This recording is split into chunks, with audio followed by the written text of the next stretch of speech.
Assalamualaikum warahmatullahi wabarakatuh. Alhamdulillah, kita berada di Jannatul Ma'la, salah satu perkuburan terlama di bumi Makkah Al-Mukarramah, dan dalam 1 ke 2 kilometer nak sampai ke Masjidil Haram Makkah Al-Mukarramah, masya-Allah taala. Saya berjalan nak pergi ke Masjidil Haram, pintu buka, saya masuk, saya bagi salam. Assalamualaikum warahmatullahi wabarakatuh. Assalamualaikum ahli diyar, antumus sabiquna lahiquna, nas'alullah lana wa lakum al-afiyah.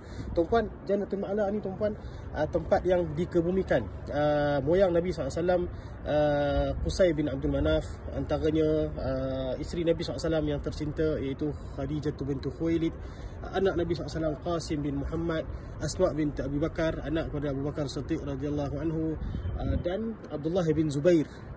Tempat yang menyaksikan orang-orang hebat di sini, dan di sinilah tempat bersembunyinya yang paling penting adalah isteri Nabi SAW yang paling Nabi cintakan, iaitu Khadijah bintu Khuwailid.